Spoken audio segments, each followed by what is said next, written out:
Ma mère, en fait, elle me coiffait les cheveux. Elle me l'a dit longtemps après. Ça, je le savais pas. Elle a dit quand elle coiffait mes cheveux, il y avait du coup mes cheveux qui partaient avec. Du coup, elle prenait les cheveux et elle les mettait dans la poubelle. Et du coup, moi, je le savais pas. Je m'appelle Sarah Lauder-Bonville. J'ai 13 ans et je suis née à Loiret, en France. Ça faisait 10 mois qu'on venait d'arriver. On a le médecin qui est venu me voir, l'oncologue. Il nous a dit « Bonjour, j'ai 3 questions à vous poser. Quel est votre statut ici ? Est-ce que vous avez la RAMQ et est-ce que vous comptez rentrer en France ?» Ouais, quasiment une année, j'ai raté l'école. Elle écoutait ses copines parler et puis elle s'est rendue compte qu'elle était plus du tout sur le...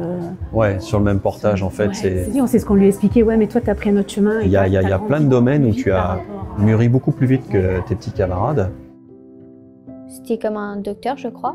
Il m'a dit ouais, t'as la leucémie et tout. Pas exactement comme ça, mais en gros il m'a dit ça.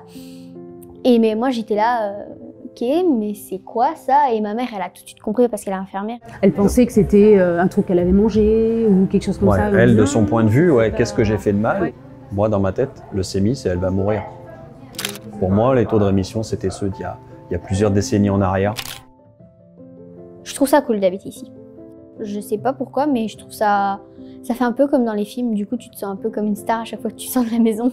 Bah, elle est traumatisée par les soins intensifs, elle veut pas y retourner, hein, avec tous les câbles, les machins et tout. Et puis... Même si on essayait d'avoir une attitude résiliente, positive, quand elle a vu notre attitude, elle s'est dit c'est grave, je vais mourir. Elle nous l'a dit après ça. J'ai étudié à Robert Gravel et à Robert Gravel on fait de l'art dramatique. Plus tard j'aimerais bien être actrice. Un jour, elle a vu une petite fille passer dans le corridor. Elle m'a dit, t'as vu papa? Elle a le cancer des cheveux. Et moi j'avais dit au médecin, je veux pas lui dire. Ah, moi non plus, j'étais pas capable.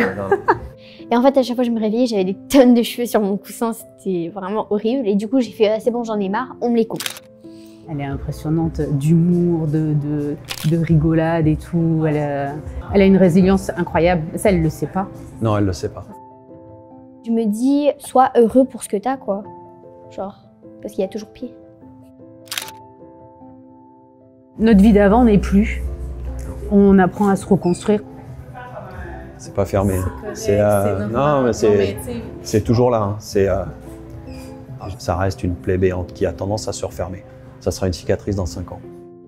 J'ai hâte de savoir ce que ça fait enfin d'avoir fini le truc.